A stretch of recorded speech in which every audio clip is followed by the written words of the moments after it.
This is the Tango Alpha Lima podcast. They call me crazy cause I'm facing all my giants. They try to scare me into thinking I can fight it. They tell me I should never even think of trying. But that's just me, I'm gonna live out in defiance.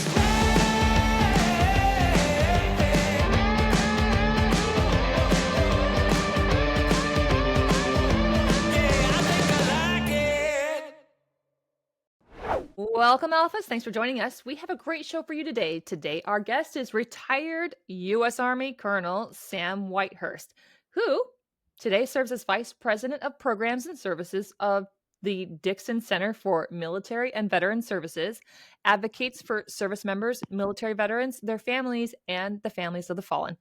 Colonel Whitehurst has had a very illustrious career in the military and, of course, afterwards. We're very excited to talk to him. But before we do that, Joe, what's going on over in your world? So I actually want to talk a little bit about book covers because there's so many veteran authors out there, and there's so many people that whether they fall into sharing their own story or doing stories of other people, or whether or not they do what I do and try to write something a little more sci-fi or fantasy, finding a cover artist is really hard. And what's wild about that is the money is there. So I just want to put a shout out to any veteran artist out there that if you haven't considered doing book covers, you know, there are people paying $500 or more for a book cover. But you got to understand how it works. And what brought this on is I'm, in the middle of that process myself. And one of the hardest things that I dealt with is you will find a good artist that you like, and then you hear, yeah, they just stopped talking to us, or they stopped answering. They didn't, they did 2 or 3 book covers for us, and then they just stopped. Have you guys had that experience? I feel like it's not as bad in the military, but maybe in the civilian sector when it comes to art. I know you, Stacy, being a photographer, have you had to deal with that type of unreliability before? I've done the covers for both my books. Oh, yeah. So I've been lucky enough that I, as an artist, have been able to do my own stuff. I could never rely on myself. We just worked with a book publisher on ours, but I was introduced to the Tim Ferriss podcast, and he's written several books, and he's famous for dissecting the tools of the Titans, and so he kind of recommended early on, or at least put into my awareness, things like Fiverr and being able to do kind of like the gig economy. And so Fiverr has like really progressed through the years, and now they have professional artists. There's some people that make their entire living and use that as a inbound marketing channel. And I think when you go through services like that, you're able to alleviate like some of those problems that you're talking about, right? Because if they want to get the next book order or whatever the work is, right, they have to be accountable to that work and the reviews that they get. I agree. And I like Fiverr, and that's honestly one of those things. You just have to specify you don't want AI. I don't think we're at a part yet, and I hope we never get to a point to where people just want AI art. I want somebody who's felt something to write something and show something and draw something that shows emotion. So, but that's me. That's all I got, Stacy. That's all Joe has. Well, let's put a bookend on that. All right, Alphas, please stick around, and we'll be back with Colonel Sam Whitehurst right after the break. The American Legion is raising awareness about PTSD and veteran suicide by offering hope, camaraderie, and support. Be the one to help end veteran suicide. Be the one to save one veteran. Be the one to ask a veteran in your life how they're doing. Be the one to reach out when a veteran is struggling. Go to betheone.org and help the American Legion end veteran suicide. Will you be the one? Today we are joined by retired U.S. Army Colonel Sam Whitehurst. Colonel, can I call you Sam? Absolutely. Oh, okay, yeah, Sam, please. Welcome to the Tango Alpha Lima podcast. Well, thanks. I am. I'm a big fan of the American Legion and of this podcast, so I'm really looking forward to the conversation today. Outstanding. It also seems like you're a pretty big fan of the Army. 29 years, right? Yeah. Just over 29 years, and I look back at my Army service very, very fondly, and would not change anything about it. Yeah. I think both my wife and I would say that. But I'm also excited. I retired about just over 5 years ago, I retired. And ever since then, I've been excited about looking forward as well. And that's always a message I try to give to transitioning service members. Always remember your military service, but also continue to look toward the future as well. Well, you've definitely done your share of serving, and I'd love to hear what made you decide to join the Army in the first place, or as I like to call it, the Dirt Navy. And There we what go. was there a point where you knew you were a lifer, or was it just sort of a process? No, there was definitely a point. So I found myself when I had graduated college, I was kind of unsure, as many people are at that point in their lives, really what direction I wanted to go in. And I was out looking kind of for that perfect career, that perfect job. Yeah. I thought about the military, but I thought that moment had already passed for me. I'm 22 years old. I just graduated from college. I thought that moment had already passed for me. And I just remember my father sitting me down one day and he said, "Look, I've always thought that you would do very well in the military. You've always liked kind of a very structured routine to things. And you really should go back and just explore that." And so that started me on this journey where I literally just went to my nearest recruiter, sat down with an Army recruiter, and he started talking me through the whole process. We started talking about college money, going back to college, GI Bill and stuff like that.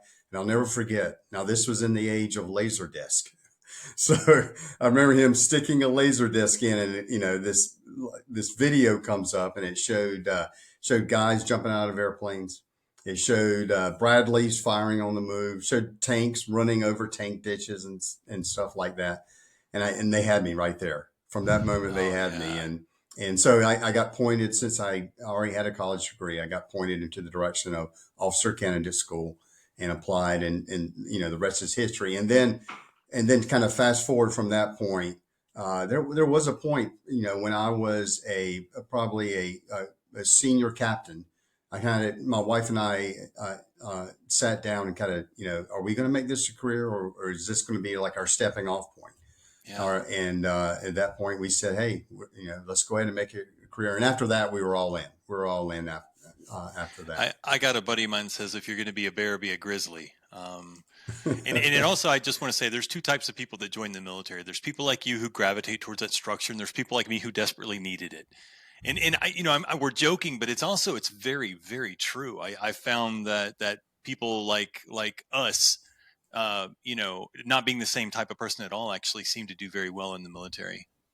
Yeah. And I would say that idea of structure and routine, I talk to a lot of transitioning service members, and I reflect back on my own experience of transition, which even after 5 years, I would say is still ongoing. Mm-hmm. And probably the biggest mistake I made was, as I was very close to the end, I just started my transition or my terminal leave. And I said, you know what? I've been doing this same routine. I've been living within this structure for almost 30 years now. I'm throwing that out the window, right? Right. I'm going to unshackle myself from that. At that point, I considered a burden. Yeah. And I quickly found myself lost. Mm-hmm. I don't know. I quickly realized how important that routine, that structure, which also built in that discipline, how important that was. So when I talk to transition service members, I was like, don't be Whitehurst. You don't have to continue to do everything you did when you were in the Army, the Navy, the Marine Corps, the Air Force, but continue to have some type of routine and structure, because you'll end up thriving within that environment. Awesome. I think that's such great insight, Sam, especially coming from 30-year career. And like you said, I was at that critical inflection point when I was a senior captain as well.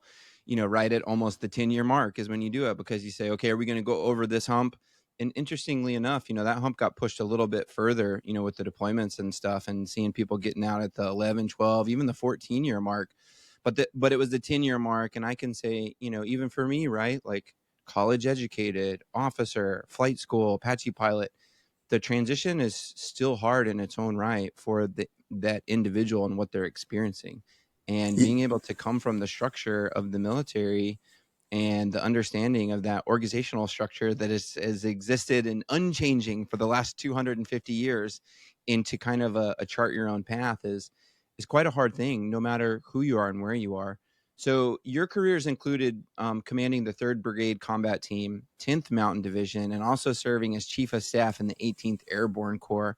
Some absolutely incredible leadership roles and commands. With such high-stakes leadership roles that you've had, what are some of the lessons from those experiences that you've carried over into your work now with the Dixon Center? Yeah, I think as I reflect back in my Army experience, I think, and what I've tried to bring over into my work with Dixon Center is this idea of always focusing on the person. Especially I would say this about all 4 services, but obviously my experiences in the Army, and from day one in the Army. And Adam, I'm sure you experienced this as well. It's always about people, right? It's always about the people. We're not quite the same as other services where maybe there may be a focus on technology and ships and things like that. It's always about the people. And so my military experience, it was all about developing those around you. I don't care whether that was, someone who was brand new to the unit, that young junior enlisted person, whether that was a non-commissioned officer or an officer or a warrant officer. You're always focusing on elevating and developing the people around you. So when I was transitioning, and again, I kind of, as I was balancing all the different things that may be available for me to do after the military, after the Army, I kept coming back to that point. The amount of my own personal satisfaction that I got from being able to develop people and trying to elevate those around me, trying to find a career where I could carry that same approach into, and that led me. I was in a position. I was the director of the Army Soldier for Life program. That was my last assignment in the Army. I got exposed to a lot, for the first time in my career, really exposed to a lot of veteran organizations in that work. And that's when I found that natural fit where you can continue to focus on people, focus on families, and look at ways to elevate them. And so it's just a natural fit. And I knew Colonel Sutherland, one of the co-founders of Dixon Center. We had served together in Iraq, and we started a conversation, and that led me to where I'm at now, and where I'm in a position, hopefully that we are continuing to elevate those around us, veterans and their families. Well, great response, Sam. And I know Stacy's got a question for you, but I think once you go through that transition to find the place where you feel like you belong, where it's the alignment of the skills acquired over your military service and career and being able to put those into action to continue, for us, it often needs to be about some kind of service, and or creation. And when we can be serving and or creating in some capacity where we're pulling from our skill sets acquired in the military, it becomes really meaningful, and we feel like we get back into alignment in our purpose. And I feel that with you as well. No, absolutely. Absolutely. It's crazy how small the world is. I was so fixed on researching you, and of course, when I was looking at the Dixon Center, I was so fixed on the programs, and so it just completely went over my head. Colonel David Sutherland's whole part in the Dixon Center, because he was my last combat commander on my last combat deployment, the year that I was wounded and later subsequently medically retired. How small this world is. So I was just sitting there thinking, like, all these little dominoes that fall into place. This is so crazy. Please tell him I said hello. Oh, absolutely. Yeah. From, Sergeant Stacy Pearsall. Anyway, so and from another person that was under his command was a non-citizen who I actually interviewed on season 1 of my television show on After Action on PBS, and we focused on citizenship through service, which is one thing that the Dixon Center is currently focusing on, assisting non-citizen veterans. So I kind of want to shift gears a little bit and talk about that on one of those programs, if that's okay with you. No, absolutely, because this is something that we have become involved in, and we've become very passionate about it. So absolutely. Okay.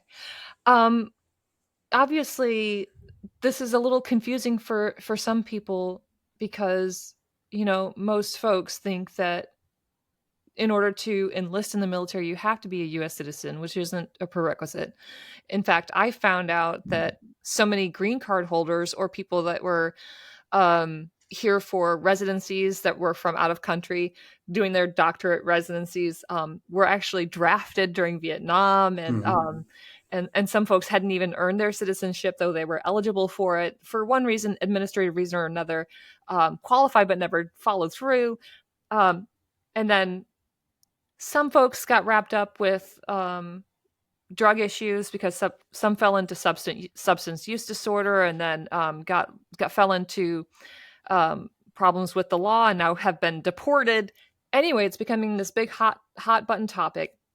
Can you talk to me a little bit about what the Dixon Center is currently doing, and what actually their role is? What are they focusing on, and what's your stance on everything? Well, probably our primary thing we're trying to do is exactly what we're doing here, is getting people to talk about this and raising awareness about this issue. Stacy, as you said, we have had foreign nationals serve in the U.S. military going back to every single conflict. I mean, you first start to see evidence of being a process for expedited naturalization occurring all the way back to the Civil War for those born outside the U.S. but serving in the military. That starts back to the Civil War and every single conflict since. And I mean, if you look back at the number, currently there are about just over 45,000 foreign nationals or those who have been born outside the U.S. who are serving in the U.S. military today. But if you look back at our history, the highest number of when we had foreign nationals was actually during World War I. So this is not new. It's not new, the idea that we've had those born outside the U.S. Serving in the military. And there is an expedited process to naturalization. And there's one thing I would just like to pound the drum on is if you are a service member who was born outside the U.S., who doesn't have their citizenship, please start the naturalization process while you are in the military. It's so much easier if they do that. There is this expedited process to do that. But unfortunately, for many different reasons, there are many who do not. And so they end up serving honorably. They're discharged, and now they're a veteran. And if they do have a scrape with the law, there are some challenges to work through that as well in terms of some of the different offenses that can get you deported. But if they do get into trouble, if they do have substance abuse issues and they have some type of interaction with the law enforcement and are convicted, they are subject to deportation. And once they're deported, not only are they just separated from their community, separated away from their family, and we all know for our veteran community, the idea of community is so, so important, but they're separated from that. But then they also have challenges with accessing healthcare and benefits. And so so I'll just, an anecdote here. If you're a veteran, and you've been separated from service, you serve honorably, but maybe you're dealing with issues, whether it's PTSD, or you're still dealing with some of the trauma, the war trauma you may have experienced, and that leads into some type of substance abuse, and then that leads into an interaction with law enforcement, and you're convicted, you could be deported, and now you don't have access to some of the services you may need from the VA. Even though you're still eligible, as a veteran, you're still eligible for access to those services. It's impossible in many places to access them once you're outside of the country. And so I think this is something that I just want to raise awareness so people know about it. There are programs currently within the VA and within the Department of Homeland Security that we hope continue. That does, if you're a veteran who's already been deported, there is these programs. The Immigrant Military and Veteran Initiative is a great example, or MV for short, is a great program that helps deported veterans get back into the system, because in many ways they're in a catch-22. If you're deported and you want to challenge that, or if you want to somehow return to the U.S., you want to be repatriated, that process requires you to be in the U.S. for it to happen. So if you're you're in this catch-22, and programs like MV attempt to correct that. So raising awareness about those programs, making sure people understand, because I think there's overwhelming support. We all know that, when we talk about things like immigrants and the border, that is obviously a very big button issue right now. But this is one of those where it's very nonpartisan. Voters on both sides want to make sure our veterans have access to health care and benefits. And they want their veterans to be able to stay in the communities that where they grew up, where they are attached to. They want that to happen. So it's just make sure people understand that. And while there's been a lot of legislation, is making sure some of that legislation is passed that kind of streamlines the process toward naturalization, and also prevents our veterans from being deported, and to ensure they have continued access to their health care and benefits.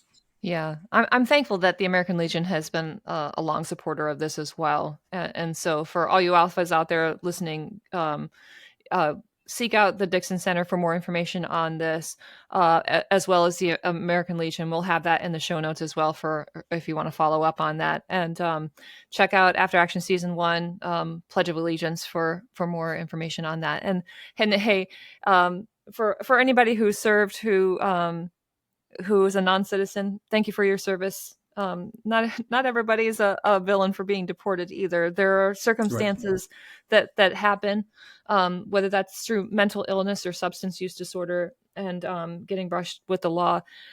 One mistake is not a lifetime of shame and regret, and we need to support each other through the veteran community. So we should be here to support each other. Absolutely, that's well. Absolutely, Stacy, you hit it right on the head.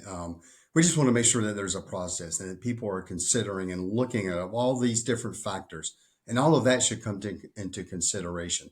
As I think we've all discovered in our service, is that there's nothing that's really cut and dry or black and white. In my experience, especially being deployed in Iraq and Afghanistan, what I came to understand is there's a whole lot of gray, and you got to be able to operate in that gray. Nothing's really cut and dry. And I think what we're asking for is making sure that our veterans who are not yet citizens, our immigrant veterans, making sure that they have those same considerations. I mean, I want to say that I think it wouldn't be too much of a stretch to say that a tenth or so of our military members have been into a fight in a bar somewhere at some point. And imagine the consequences of that, getting you removed from the United States, as opposed to just getting in trouble like a normal citizen would. And I'm going to try and get through this part without getting emotional, but that's not really my strong point. I just like to get emotional. I just sort of like dive into it and let myself feel my emotions. But I just want to say that on March 26th of 2004, we lost Leroy Sandoval. PFC Leroy Sandoval saved our lives.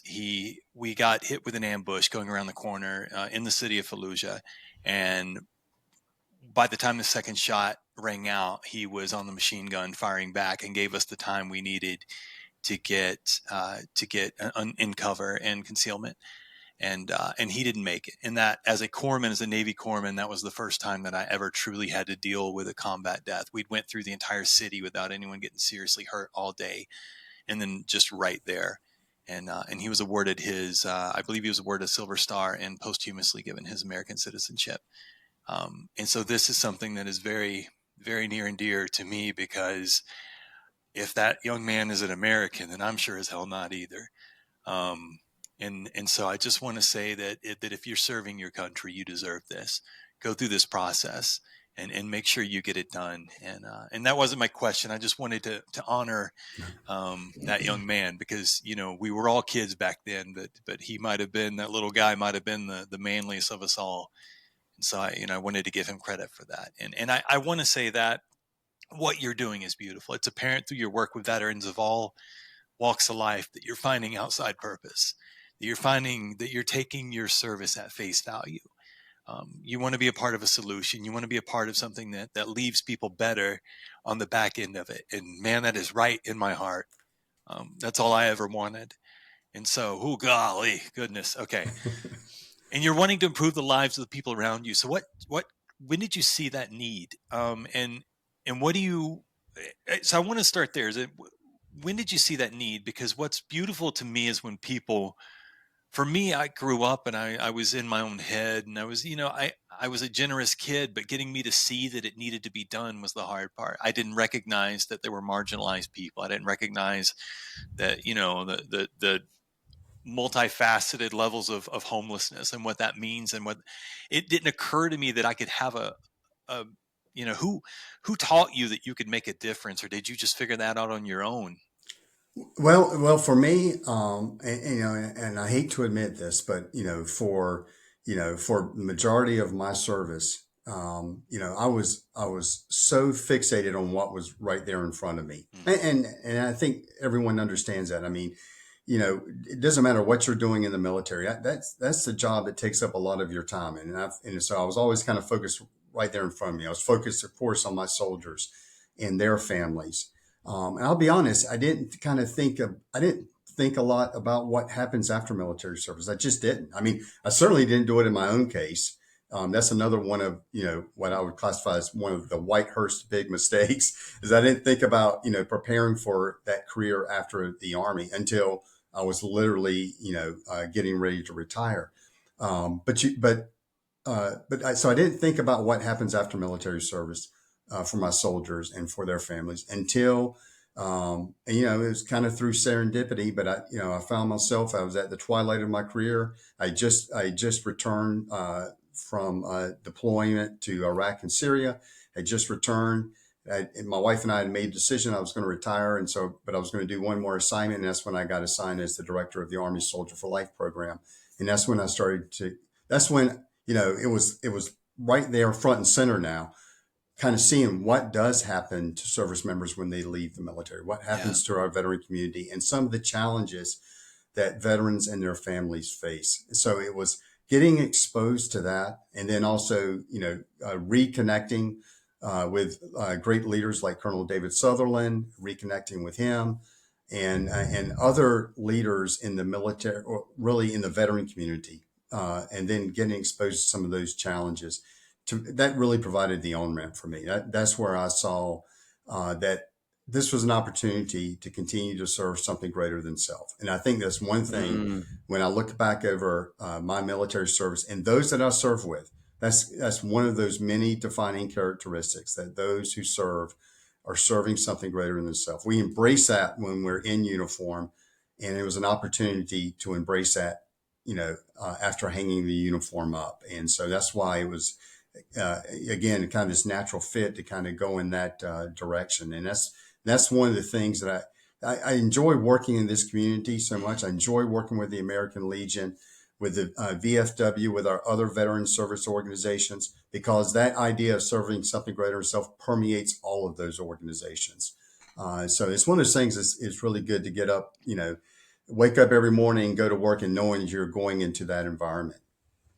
I want to give you credit. I mean, I know you feel like there's nothing wrong with attacking the job that's in front of you, but what you did that made you special, what made what you're doing so incredible, is that you saw a need and you attacked it. There was a gap in the enemy line, and you took advantage of it, and that's huge.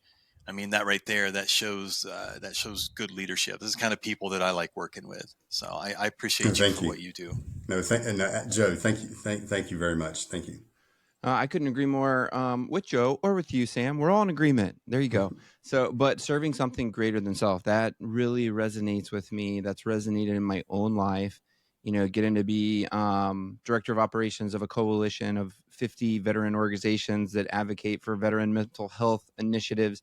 I get to work a lot with the leaders of those organizations. And that's the same conclusion that we've all come to, that in order for me to find that ultimate peace and step into my purpose, it had to be serving something greater than self. And so I think wherever you're at in your transition, once you can kind of come to that conclusion, but, defining it for you, service how, to what, at what level. It can be, service to your family. It could be service to, the global alliance of insert, and everything in between is acceptable. It's a choose your own adventure. But on this next one, Sam, I want to have a little bit of fun with it. It's also a mental health question in disguise. So, but you've indeed conquered combat zones. You led thousands of soldiers and tackled some of the Army's biggest challenges. but what's been your greatest battle in civilian life? Has it been understanding HOA rules, keeping up with TikTok trends, or surviving your first trip to IKEA without losing your sanity? Picking out the color of my tie.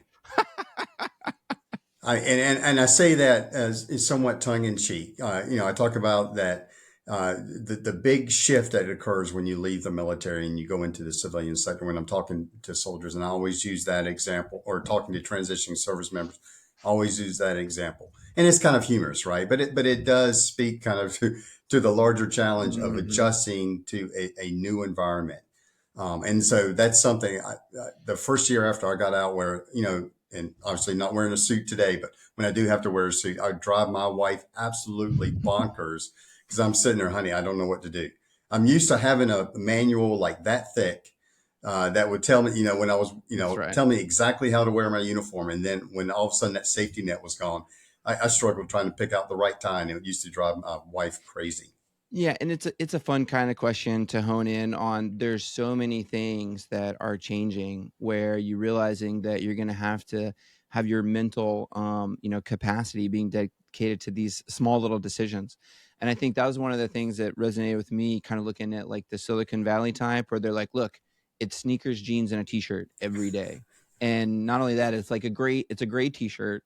And I'm just going to wear this because I don't have to think about what I'm going to wear. So I can put my mental focus, in these other areas. Obviously that's maybe not the right attire for everything unless you're Senator John Fetterman. But what this really is, it's a mental thing, right? And what I like to say is, like, there's 4 main components. There's the physical, mental, emotional, and spiritual.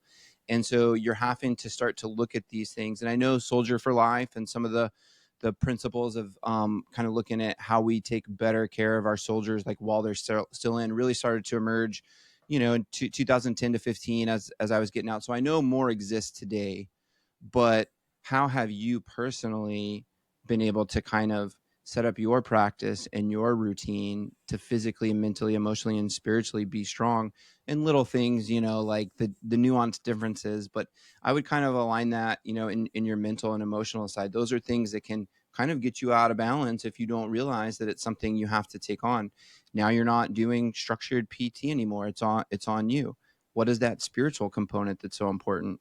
So what's been your personal approach for success these last 5 years? Yeah, well, one of the things when I talk with transitioning service members, I always leave them with a couple of lessons learned from my own experience. And one of those lessons, and I phrase it this way: I tell them, whatever you guys do, whatever you guys and gals are going to do as you are leaving the military, keep doing PT.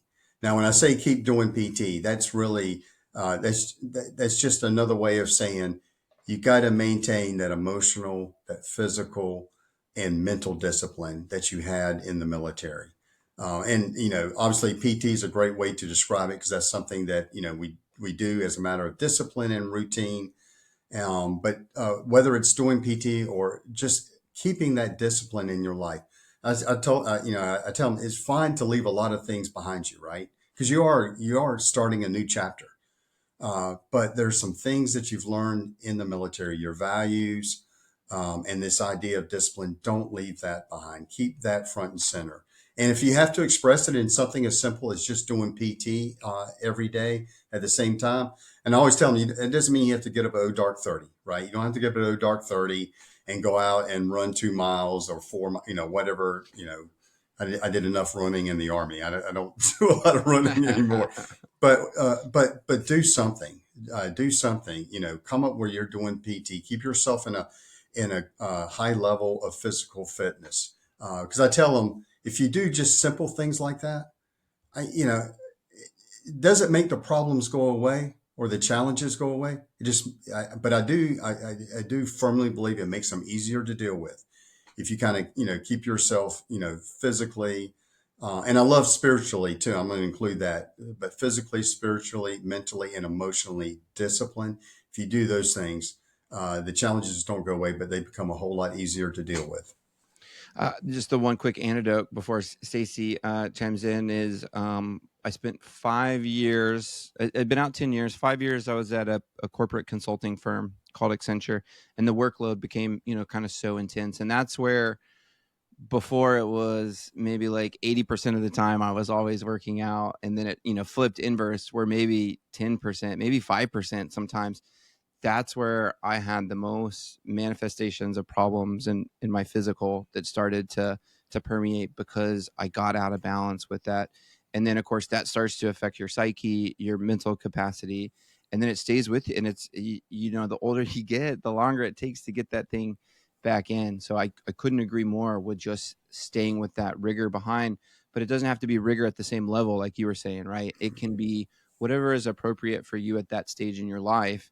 Just make it a part of your life. And if it's really hard, then I would just say, try really harder. Exactly. Exactly. Try really harder. Adam Marr, 2025. Quote me. It's so funny that I don't typically boast about what I do outside of the podcast, which is kind of crazy because I got a billion things going on, and this will be the second time I mentioned my television show in one episode, which is highly unusual. But we're working on season 3, and right now one of the episodes we're dedicating this season is about housing insecurity, which is another thing the Dixon Center is working on as well. I just love that what you guys are doing is so aligned and attuned with what we're focusing on as well. Because it's a huge issue. It's another big issue that you guys are focusing on. We talk about physical wellness, spiritual wellness, emotional wellness, but you can't have any of those things if you don't have financial security or housing security. All of these things impact how we handle our mental stability. Can you talk to me a little bit about the number of veterans who are facing housing insecurity? Because it's higher than I think most Americans are aware of. What's impacting veterans when it comes to housing insecurities, and what we can do to maybe help improve that for the veteran community? No, Stacy, and I think you're absolutely right. I think the numbers are definitely underreported, because I think it's how we define homelessness. And I think a lot of us are, when we think about homelessness, we're thinking about that veteran or that person who's literally living on the street, or in maybe some cases living in a shelter. And those are real issues impacting our veterans across the nation. But when I think of homelessness, it's also people who don't have something that they can call their own home. They may be sleeping on a buddy's couch, for example.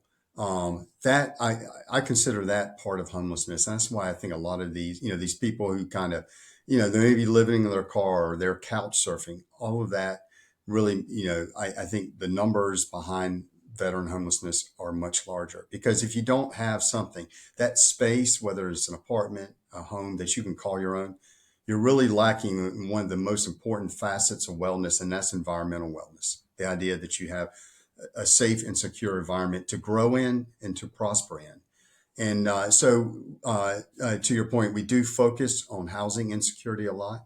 One of my favorite organizations is the National Coalition for Homeless Veterans, especially when it comes to advocacy. So we work closely with them. All of us in the veteran community, I think, were disappointed in the Supreme Court decision that came out here earlier last year that has the potential to criminalize veterans and other homeless people who may be having or forced to live on the street, where they could literally be arrested for that. And that's something where, even though the Supreme Court decision went against us in the veteran community on that issue, we continue to track that issue very closely, because we're concerned we're going to continue to see challenges when it comes to housing insecurity because of that Supreme Court ruling last year. But we're also focused, and a lot of this is a little depressing when you think about that, but there's also a lot of hope out there, because there's so many great organizations that are focusing on providing, first of all, getting veterans off the street and getting veterans into a safe environment, an environment where they can thrive in. We work with an organization in New York City called Black Veterans for Social Justice. They have a great program where they are doing job training and job integration. They're getting veterans off the street there in New York. They're setting them in transitional, in some cases, permanent housing as well. And like I said, doing workforce development to get them on a career footing. We work with an organization up in the Northeast called Soldier On, who does the exact same thing. They help make sure veterans get off the street. They get them to services through the VA that they're entitled to and that they have earned. They're putting them into permanent homes that they can call their own. And they also do workforce development as well. And those are just two examples. There's organizations, community-based organizations like that across the country that are doing some of that great work. So I encourage anyone, look into your community and find those organizations, support those organizations, because they truly are doing God's work for our veterans, especially our veterans who find themselves in that situation of being without a home. Yeah, I think if there is anything that people should really understand about veteran homelessness, is it's not what we tend to be fed through the atypical Hollywood presentation of homelessness either. It's not what we think about the unwashed, unfed, vision of homelessness either. Homelessness could be somebody who is maybe on a fixed income. They could be older, maybe don't have next of kin. They've undergone surgery, are in transitional housing already, faced with eviction, maybe priced out of housing, maybe lack support, whether that's through a church or a synagogue. They don't have the sort of like religious support or community support or environmental support. Yeah, I mean, a whole litany of things. And so it's not just, and of course, mental health disorders or substance use disorders, all of these sort of other impacts. It could be, military service impacts. Anyway, I hope that you have enough compassion and grace to reach out and provide a hand up. It's not always about the handout, but the hand up. And there are so many grassroots organizations. Like here in Charleston, we've got a number of organizations that help out. I know that there's just this gal in Fayetteville, North Carolina, who has one of those Sprinter vans that she modified to put a shower on the side of it, and she takes it to like these little tent cities, pops her little pop-out shower, gives them a fresh bar of soap, and lets folks just take, veterans take showers and stuff like that. Just you feel, you remember like when you come back from field ops and you feel like a whole new person Right. after having a shower, like just providing that piece of humanity, gives somebody a little bit of hope, like dignity. Yeah. And so, I mean, I really feel inhuman when you're that dirty. Yeah. Well, that's an example of a policy that we support 100,000% at Dixon Center, and the idea of the housing first policy. Obviously, those who are homeless may be dealing with other issues as well. Maybe there's some substance use issues, some mental health issues they're working through. At Dixon Center, as well as many organizations in the veteran community, we focus on, you got to get them into a home first, get them off the street, get them into a home, give them that chance to kind of reset themselves. And then you can start to tackle those other problems. There's some who would say that that's backwards. I mean, I like I said, there's so many great examples and case studies where if you focus on housing first, that's the first step in a positive movement that's going to help you address maybe these other issues they're experiencing as well. And I just want to back up real quick because Stacey made a great point. A lot of us focus on the number, whether it's 38,000 or 40,000 veterans who are homeless on any given night. But that no one ever talks about the 1.5 million veterans who are on the verge of homelessness. And to your point earlier, I think we can't forget that because there are so many. First of all, 40,000 is too much. But you think about over 1 million, 1.5 million veterans and their families who are on the verge of being homeless. That's something that we can't turn our back on at all. And we've got to face that head on. I think that anyone who has a support system doesn't realize that it does more for you passively than it does actively. And so when you're homeless and you don't have that, so I think of a support system is like invested money that's in a, like in a CD that you can't touch for 5 years. How often do you actually call on your support system? Like usually very rarely. And if you do, it's during a very specific time in your life. What helps is knowing that you have people that love you, is knowing that you have people that have your back that you can call on, and having a big network of people that you could say, hey, I need a couch. Now, can you imagine having all those bridges burned, whether from your side or from their side, and not having that? That's when things get scary. I think one reason why my stress levels are as low as they are is because I have people that I could call. I lived in Adam's basement for 4 months and he didn't even know, no, no, all joking aside though, like, we have people, and normal people have people, and you don't realize the security that brings. Even people that you haven't talked to for years, most of us have somebody that we could call and say, hey, things have gone south. Can you come pick me up? And they would, states away, would stop and come get you. And so, you talk about that security, about especially like environmental security. You don't have a place where you feel safe. You don't have a place where you can let your guard down and truly get a night's rest. You don't have people that you can call on. And I don't think that people really understand the vulnerability. And so again, you see a gap in the enemy line and you attacked it. And I have so much respect for you. It means so much to have you here sharing this with us. And this is obviously something that I think all of us know someone that is affected by one of the things that we've talked about today. And so, we appreciate the time you've spent with us, Sam. Alphas, if you want to learn more about what Sam is up to, be sure to visit dixoncenter.org. We'll have his social media handles in our show notes, so be sure to check those out. And before we sign off, I want to make sure that if there's anything else that's on your mind or on your heart or on your spirit that you want to tell our alphas about that we didn't discuss, I'd love for you to have the opportunity to do that. Yeah, no, thanks, Joe. The one thing I'd like to leave everyone with is the importance of changing the narrative. I think in our country, there's kind of these two competing narratives when it comes about our veterans. One is every veteran was Captain America, right? Or the super soldier. And then the other narrative is the idea of the broken soldier, that somehow you come out of military service on the other end, somehow less than you were, both physically, mentally, and emotionally.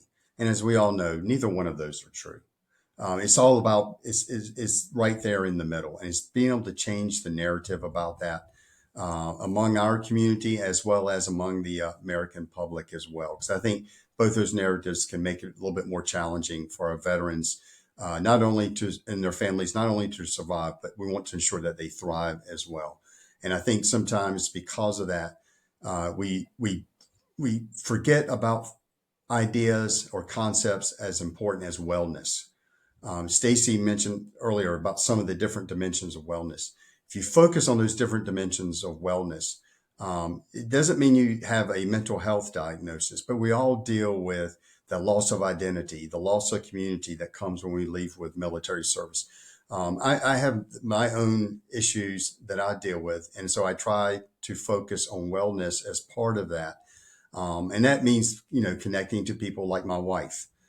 She's the one maybe when I'm having those bad days, I can just talk to her and she helps me through that process. And I have other friends who can do that.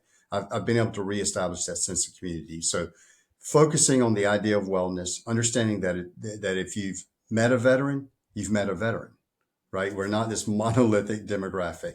And let's get away from these stereotypes. Let's get away from sometimes these narratives which are not very healthy.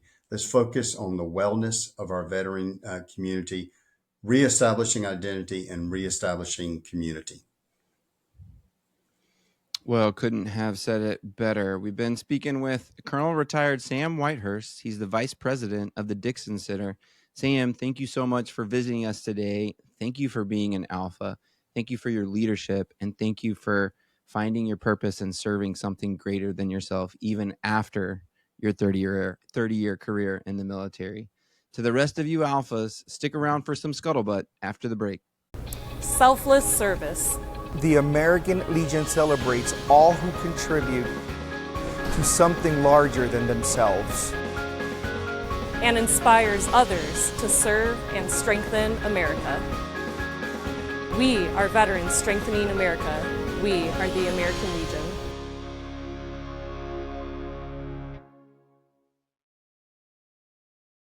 Okay, Alphas, we hope you had a suspiciously good break. Now it's time for some scuttlebooty. Hey, Alphas.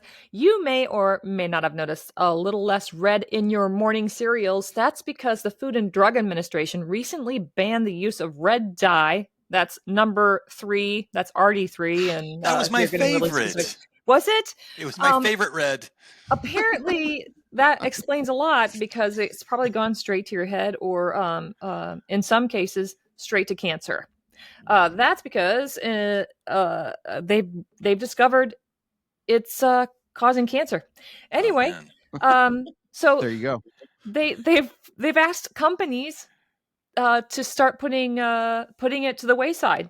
Yeah. Companies now have until 2027 to remove it from everything. That's why. Why the change? Well, according to the Good News Network, the decision comes after years of advocacy from organizations that point to evidence that has shown that RD3, that red dye, causes cancer. And it has caused cancer in animals, which was that evidence that they said proved it. It's banned in cosmetics since 1990, but has remained in thousands of food and beverage products, which seems really strange. If it's not good enough for your skin, why would you put it inside your body? Anyway, humans. Recent research further underscores the dangers of the chemical dye. And in 2021, a study from California's Office of Environmental Health and Hazard Assessments found that the synthetic dye, RD3, has been linked to a greater risk of behavioral difficulties in children, including decreased attention spans and memory problems. Hey, Joe, how much RD3 do you eat? Exactly. Yes, the answer is yes. RD3 has been singled out as a particularly harmful food dye because studies show it causes cancer in animals. Synthetic food dyes are not banned in Europe, but producers are required to put labels on the packaging similar to cigarettes explaining the risks. I wonder what their food stores look like. Most probably products, all warnings. Most products indeed use, I'm going to probably pronounce this wrong, curcumin?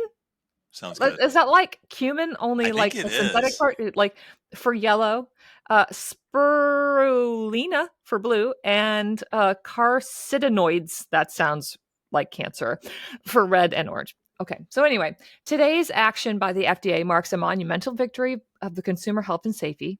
And for years, Red 3 remained in food products despite growing evidence linked to the health problems, particularly in kids. So hopefully the decision to withdraw red from our foods does not have you seeing red, everybody. So Alphas, here's to your bland colored food in the mornings. Eat it up. And here's to not having cancer. I just want to say here that what my biggest fear is with this kind of stuff is they change one enzyme and they release it as like red 43. And because I mean, it seems like that's all they're doing is they change the names of stuff. And then it takes us 7 years to figure out what's going on with it. Like, that's so scary, man. Here's a hot take for you. All artificial preservatives are terrible for you. All artificial colors are terrible for you. So yeah, hats off for getting this one. But that's why I drink white monsters, because they're clear. Yeah, that's right. Joe, I think you need to reassess your eating habits, my friend. I need to reassess everything. So I have got a story of a trailblazing woman that was submitted to us via Legiontown. Linda A. McDonald DuMoulin Horan, which is an unnecessarily long name. I think after the fourth one, you're just showing off. But Miss Linda was born in Hawaii and grew up near Grass Valley, California. She went to San Jose State for her BA degree in fine arts, plus a postgraduate degree in education from Chico State University in 1966. From there, she went to the University of Montana for her MFA in fine arts in 1969. Nice. Upon graduation, Linda worked in Korea as an art director for the Army. She was often flown to remote work sites by helicopter, which led to her love of aviation. 3 years later, count 'em, baby, she joined the Women's Army Corps, WAC. Yeah, nice job, Adam. To pay off college. How many propellers is that? Are we missing one? It's going too fast. For those of you who are Just not one. watching the video, Adam actually used his fingers to count, which is typical of the Army. And Joe got distracted, which is typical of Joe. Asked us to do. He said count. So 3 years later, don't count it this time, she joined the Women's Army Corps, WAC, to pay off college debts and began to explore aviation opportunities in military branches were beginning to open to women. The Marines hadn't opened their aviation to women yet. They probably didn't realize what was going on because they don't read the newspapers. She tended to get seasick and so passed on the Navy. The Air Force scoffed at her postgraduate degree in art. The Army also questioned her fine arts degree, but when Linda asked if they had anything in writing that prevented her from trying out for aviation training, they admitted they did not. I love it when somebody finds the loophole, and then they change the rule and they call it like the Linda A. McDonald DuMoulin Horan rule. Well, Adam, your degree's in finger painting, right? Just to really open the door. No, it's finger counting. She paved the way for guys like me. I had a degree in communications. Oh, that's right. Communicated myself right into that cockpit. So they allowed her, they reluctantly, which is the best way to allow someone to do something, is reluctantly. Baby, it's cold outside. Okay. They reluctantly allowed her to take the required exams and get a flight physical when she passed. In September of 1974, Linda earned her Army Aviation Wings as the second female pilot to graduate from the U.S. Army Aviation Center. Hey, that's the real thing right there. Can they pass a flight physical? You can pass a flight physical. Get in there. I wonder if they went into that and be like, all right, let's G.I. Jane her. Let's get her out of here. That's a harder thing than you think. There's certain height requirements. Your top can't be too longer than your bottom. You have to be able to pass certain like fundamentals of flight, kind of like SAT style tests. You obviously have to have the right eyes to be able to do it, or correctable to a certain thing. So, and then you apply that today to our folks trying to get into the military. So much can't even qualify because of how unhealthy they are, let alone those additional requirements. So I say you pass a flight physical, get them in the cockpit. Yeah, get them out there. So she transferred from the WAC to the Transportation Corps for helicopter maintenance test pilot schools. She became the first female graduate in 1975. Her first aviation job was with the 498th Medevac Company at Fort Benning, Georgia. Follow me there, where she served as a maintenance test pilot and Medevac pilot. A few years later, she became the chief. And by the way, I just want to say, when it comes to testing stuff, I think that helicopter pilots are right up there with shark suits. It's to test helicopters. Come on, bro. I love maintenance test pilots. There's kind of like two main tracks of expertise in the helicopter. Yeah. It's the instructor pilot and it's the maintenance test pilot, and they could not be more different personalities. Yeah. The instructor pilots are all rules and regulations, and there's this we can't take this aircraft today, and probably rightly so. The maintenance test pilot's like, give me that thing, I'll get up there and see what's wrong with her. I've got a good feeling about this. I ain't never flown a whirlybird I can't land. Meanwhile, the flight engineer's over here like, hey, I found a couple of nuts when we were putting this back together. I'm not really sure where it goes. The nuts are flying this thing. Don't worry about it. Well, the flight engineers are out there all day with the maintenance test pilots. There's more friction between them and the instructor pilots. Oh, I can imagine it gets pretty passive aggressive, PASAG. It's interesting dynamics for sure. Oh, don't worry. We did our flight test. Are you waving your hand? You red X in my aircraft? I worked on that. So a few years later, after Fort Benning, she became the chief maintenance test pilot at the SE repair facility in Fort Benning, where she discovered a strong natural mechanic ability.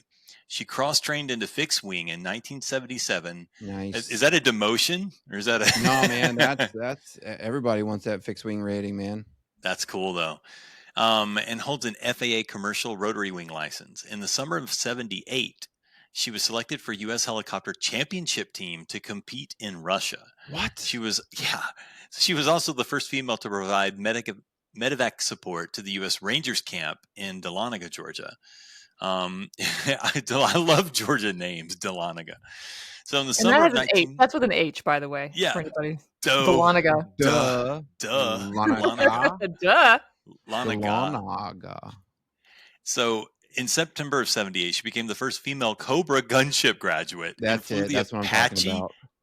The Apache helicopter prototype before it was on the public market. She's your mama, dude. Hey, prototypes, man. That's what I'm talking about. Those MTPs. We don't even know if this thing's going to work. It's kind of just like a prototype. This is your Nana, Adam. What's that? Yeah. Grandmama? Mama Linda.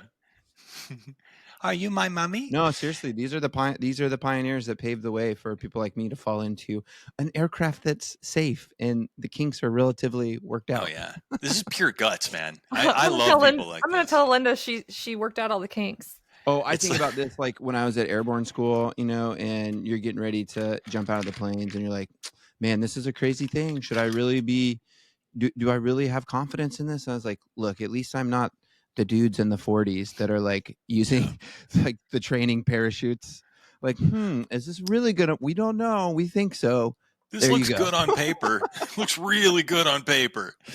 Besides, if it's falling, you just jump out right before you hit the ground and you'll be fine. That's right.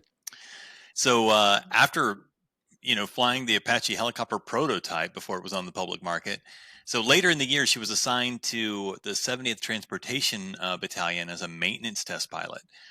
As a maintenance test pilot. Offered a command in 1980, she became the Aviation Headquarters Detachment Commander with the 59th Air Traffic Control Battalion in Bavaria, Germany. Bavaria. Here we go. Schwabisch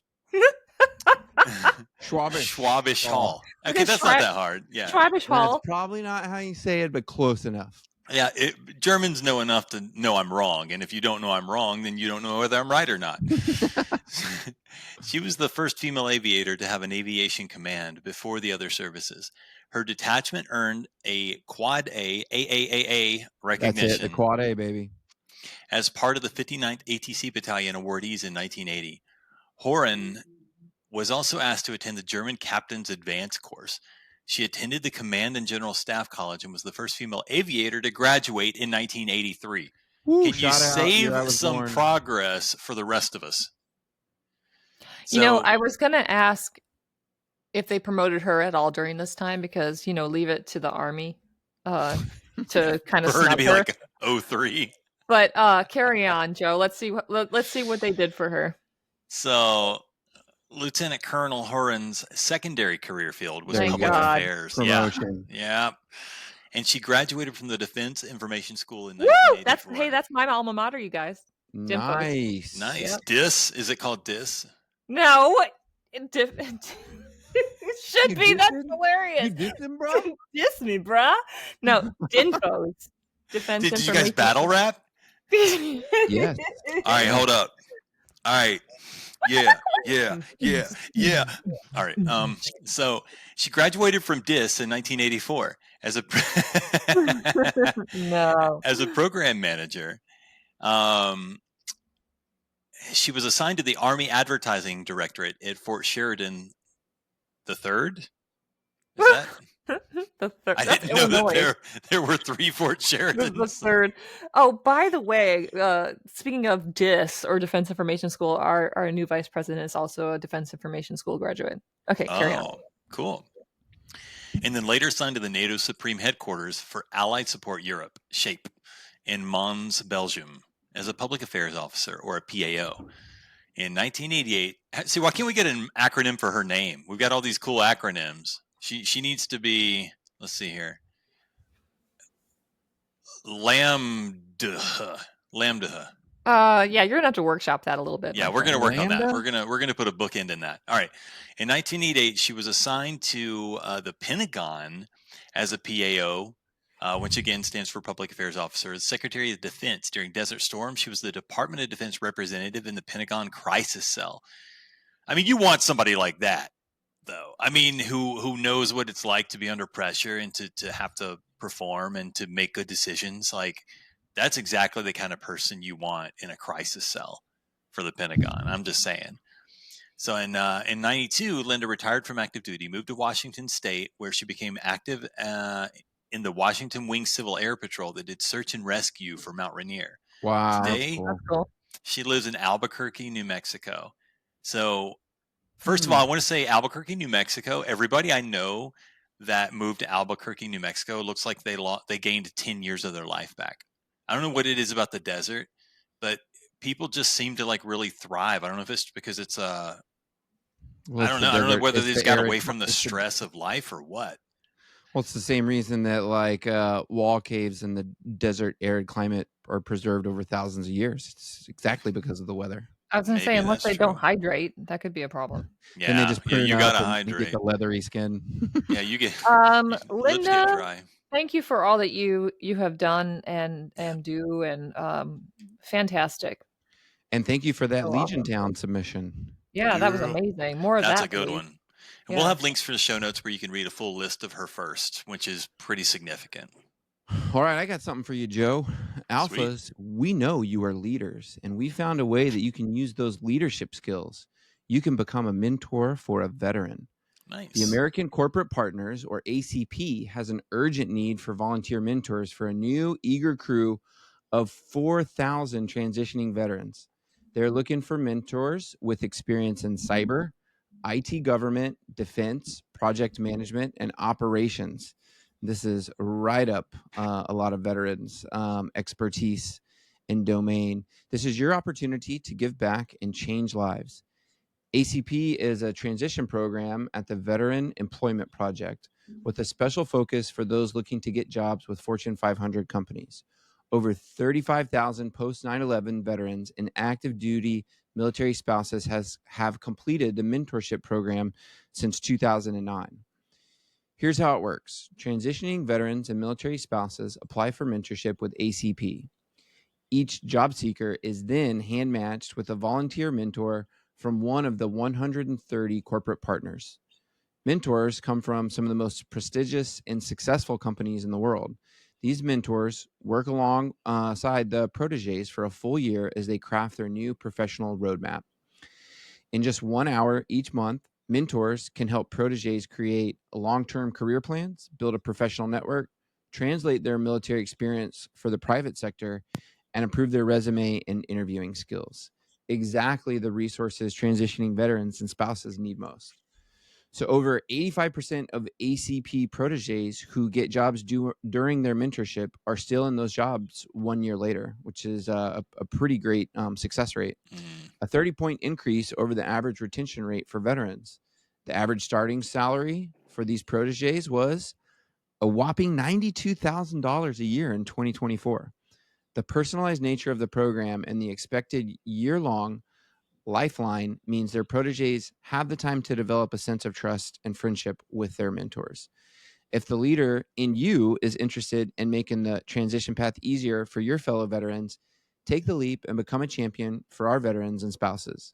Visit ACP's website to learn more about the impact you can have now. How much do the mentors make? I don't know. Maybe if you go to the website and check it out, it didn't say in the write-up, but acp-usa.org/mentoring/program. And again, we'll have that in the show notes. Joe, would something like this have helped you? I know you didn't really go the corporate route when you transitioned. It really would have. I mean, honestly, out of all the things that I had gone through post-military, one of the things I never learned about was money, and had to take it, figure it out the hard way.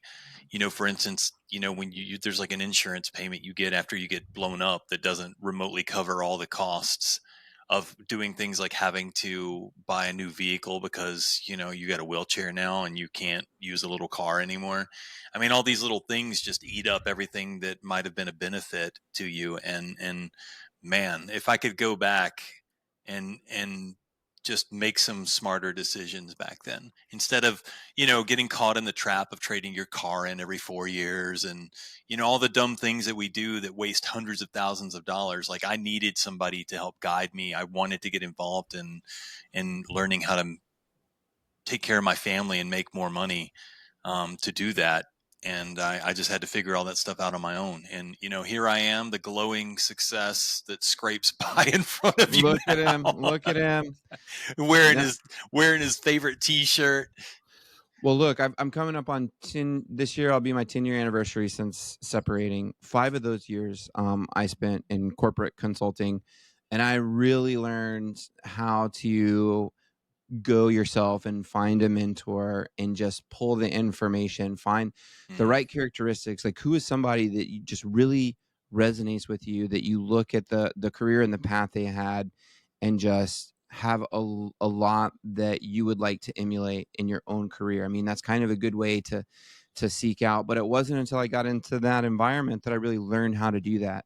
So the other thing I would say, like 10 years now, like looking back, is a mentor, protege, guide, advisor relationship is something that you really need to have at all phases and stages like of your life, specifically transitioning. And if there's something where you want to break into the corporate world, a program like this and what ACP is doing is absolutely phenomenal, because once you tap into the veteran network, you will realize that we are everywhere, from the top down to the bottom up. Corporate jobs, manual labor jobs, creator jobs, content jobs, everything in between.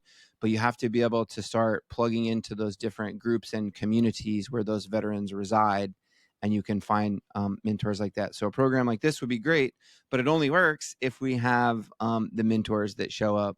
So if this is sounding like it's something for you, please take a look. That's acp-usa.org, and you can find the mentoring program there, more details about it. Well, what do you guys think as we close out the show? Any final thoughts?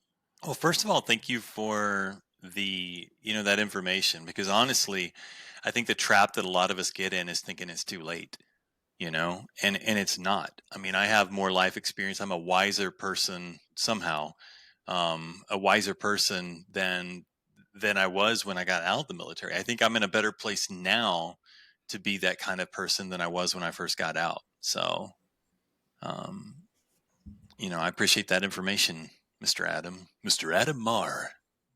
Also, if you missed it last year, our Trailblazing Women Veterans series with former host Ashley Gorbolja and Jeff Stoffer is a great listen. So go back and check that out, and we'll have links for that in the show notes. Well, Adam and Joe, I think we had a really great show. All right, Alphas, thanks for listening. You can subscribe to our podcast, our newsletter, or send us some mail and guest recommendations at legion.org/Tango Alpha Lima. We will see y'all next week.